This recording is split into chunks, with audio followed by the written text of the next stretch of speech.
Bonjour, je vous parle un peu euh, dans cette vidéo pour expliquer rapidement, en une dizaine de minutes, je pense bien, les fondements de ce que j'appelle aujourd'hui le coloriage en conscience, c'est-à-dire comment ça m'est venu et je trouve que c'est une vidéo qui peut être utile si vous décidez de participer à une de ces séances de coloriage en conscience parce que ça va m'éviter aussi de répéter chaque fois ce préambule-là, souvent que les gens veulent avoir avant de commencer une séance pour situer l'ensemble de l'activité finalement. Alors, je me suis toujours, depuis que je suis toute jeune et que j'ai l'esprit, on va dire, éclairé, que je vois rapidement à travers, que mon intuition est très, très forte et très, très vive, beaucoup de prémonitions, beaucoup de, oui, d'intuition, de rêves prémonitoires. J'ai, on dirait, en dedans de moi, rapidement développé une espèce de faculté symbolique de faire des liens, de comprendre les synchronicités. Et ça m'a suivi tout au long de mon adolescence. La recherche spirituelle, dans mon cas, avait commencé à l'âge de 9 10 ans, parce que j'avais des rêves prémonitoires qui se réalisaient. Et j'ai jamais cessé par la suite d'être dans toutes sortes de trucs, le tarot, la numérologie, à peu près tout ce qui existe en New Age et en trucs spirituels, d'amélioration de soi ou de quoi que ce soit du genre, je les ai faites, le rebirth, là, j'ai tout fait. En 2005, j'ai suivi une formation avec l'école de rêve Nicole Gratton. C'est une école de rêve qui est au niveau international. C'était une formation de 2 ou 3 ans, si ma mémoire est bonne, de façon intensive et qui était sur on va dire, l'interprétation des rêves. Je dis on va dire parce que on ne sort pas de là avec un dictionnaire ça d'épais qui dit voici les symboles des rêves, à quoi ça sert, là, et les synchronicités du jour et tout ça. C'est pas ça, c'était vraiment d'aller en profondeur dans tout ce qui existe au niveau scientifique aujourd'hui, dans aussi la compréhension du travail de Jung avec les symboliques universelles que lui a mises à jour. Et bref, après ces études-là, ça m'a amené à devenir conférencière et thérapeute, en accompagnatrice, j'aime mieux le mot, en compréhension des rêves. J'ai fait ça plusieurs années auprès du public, au privé et aussi dans des bibliothèques, bon, dans différents instituts. J'ai même fait des émissions, une ou deux émissions live avec François Paradis à l'époque, en direct. C'était assez spécial comme expérience. Et bon, bref, en 2010, quand est arrivé le tsunami du retournement de la conscience, de l'éveil, tout ça a foutu le camp. Pourquoi? Parce que dans les premières années de ce vécu-là impersonnel qui déboulonnait complètement tout ce que j'appelle être dans la boîte, là. C'est-à-dire que tout à coup, toutes mes formations, le Reiki, maître Reiki, que j'ai suivi en telle année, cette affaire-là avec les rêves, tout ce qui était de l'amélioration ou de la compréhension de soi-même était pour moi tout à coup devenu tellement illusoire, irréel, inutile et j'en passe que j'ai tout mis ça de côté, j'ai tout jeté à la poubelle des quantités phénoménales de toutes sortes de trucs que j'avais appris et que je pratiquais pour moi-même et aussi avec les autres. J'ai tout jeté ça. Et évidemment, l'éveil change le cours de la vie à jamais, à différents niveaux. Et ça là-dessus, je fais pas une vidéo présentement sur l'éveil. En tout cas, il y en a plusieurs sur mon YouTube à ce niveau-là. Je dis pas que c'est terminé, loin de là, parce qu'il y a beaucoup d'élan de vérité qui est là présentement. Mais là, c'est vraiment pour démêler cette pratique-là avec les symboliques qui revient dans ma vie et pour faire comprendre c'est quoi un peu ce coloriage-là en conscience. Pourquoi c'est revenu dans un premier temps? euh, je suis la première surprise. En 2015 est arrivée une espèce de phase 2. J'aime pas ça mettre des mots parce que c'est absolument non juste ces mots-là. Mais est arrivé, on va dire, le début de la phase de l'intégration de cette conscience-là claire à elle-même, Vous savez, on lit des fois, là, les montagnes redeviennent des montagnes. Je me rappelle plus au juste c'est quoi. Vous me le mettrez en commentaire si vous le savez.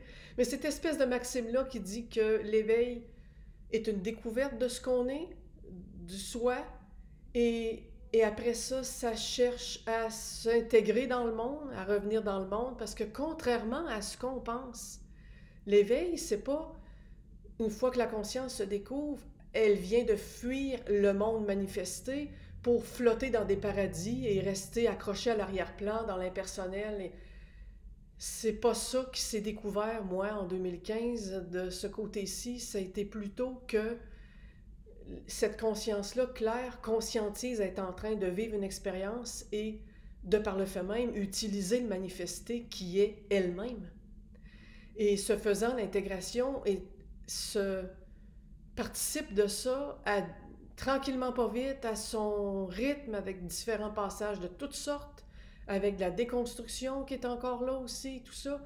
Et la surprise que ça fait, c'est qu'à un moment donné, on dirait que j'expérimente le fait que ce n'est plus œuvrer dans le monde en tant que qui je suis en tant que personne, qu'est-ce que je ferais bien en tant que croyance d'être quelqu'un.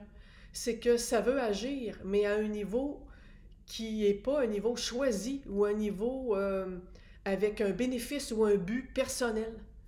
Et on dirait que c'est ça qui est en train de s'intégrer tranquillement, de prendre place, de se positionner. Et il y a eu d'énormes prises de conscience et d'énormes transformations, surtout depuis décembre à ce niveau-là, depuis décembre 2021, je veux dire, c'est tout récent. Et là, ressurgit dans l'espace conscient qui est là autour de moi, dans ce que je fais, les symboliques qui ont toujours fait partie de moi et qui ont toujours fait partie à différentes étapes d'une pratique personnelle. C'est-à-dire que la symbolique avec les rêves et avec le coloriage est restée pour moi une pratique de tous les jours, par moment, je la laisse, je la reprends.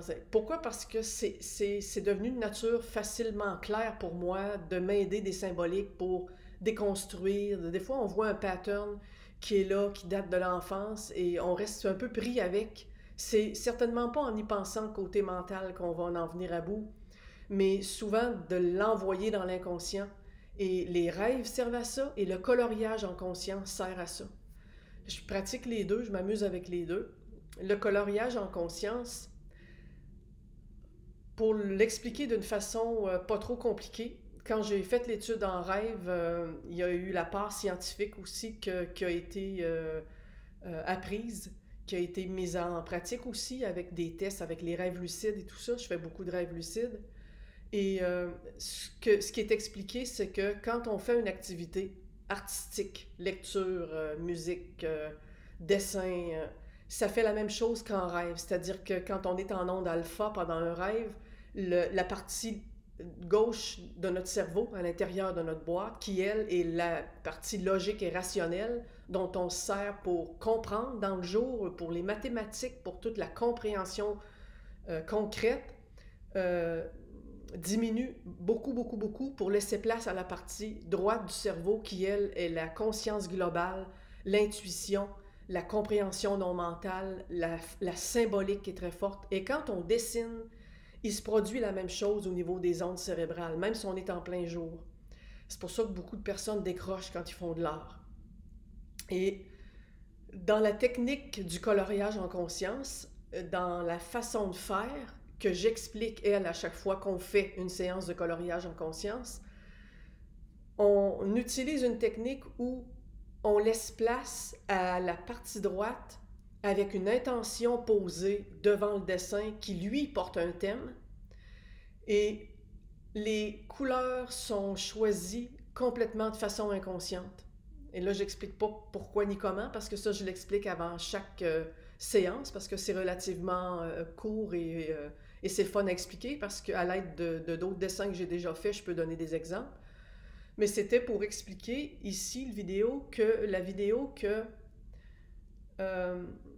c'est le fun de un peu situer que quand on fait un coloriage en conscience, on va poser une intention à l'aide d'un thème.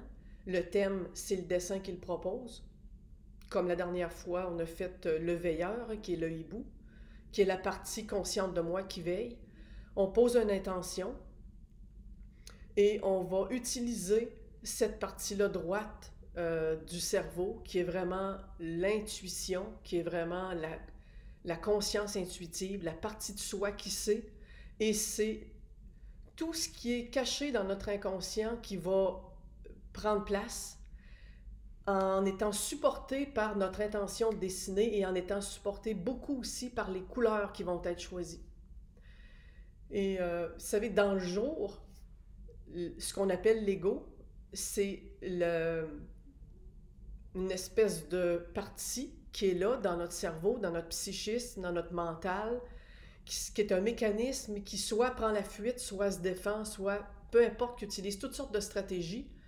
Et comme dans le jour, on évolue avec cette partie-là, que ce soit dans l'éveil ou pas, cette partie-là, la seule différence, c'est qu'elle est vue et n'opère plus, ou n'opère pas de la même manière, ou on voit à travers. Mais quand ce processus-là n'est pas tout à fait installé ou est encore en chemin, quelle sorte de moyens dont on dispose pour aller voir dans ces parties-là inconscientes sans qu'il y ait le blocage de déni, de projection, de fuite. Souvent, les gens me disent « Mais je suis pas capable de voir clair », comme quand tu dis de rester tranquille. Et moi, des fois, c'est des semaines après que les gens me mettent sur le nez tel pattern que j'ai eu. Bien, à chaque fois qu'on se rend compte, telle affaire, parce qu'ils ne se voient pas. Allez, il y a pas de...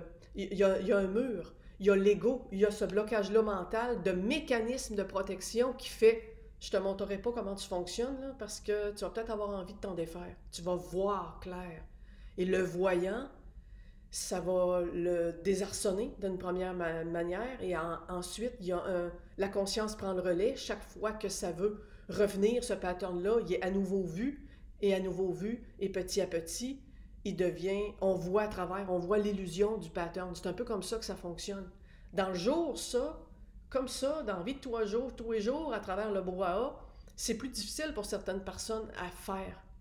Le coloriage en conscience, à l'instar des rêves de nuit, qui est une autre technique, une autre méthode, le coloriage en conscience va à travers ça en étant appuyé par un thème. Et c'est très surprenant. Il y a quelques vidéos sur le site, sur le YouTube, où il y a des exemples avec des personnes concrètes d'un dernier qu'on a fait. Si ça vous plaît d'aller les voir, ça va vous donner une idée à quel point même les personnes sont surprises de ce qui est révélé et de ce qui est vu, et qui n'aurait pas nécessairement été vu si franchement que ça, si ça avait été sous forme de juste de méditation ou de réflexion, qui souvent le mental s'empare de la réflexion, et là ça vient brouiller les pistes. Alors le coloriage en conscience, c'est une méthode qui permet, en plus de s'amuser, parce que c'est le fun de colorier, d'aller dans l'inconscient sans même s'en rendre compte, avec une méthode douce et fun, pour faire relever des parts qui doivent être vues.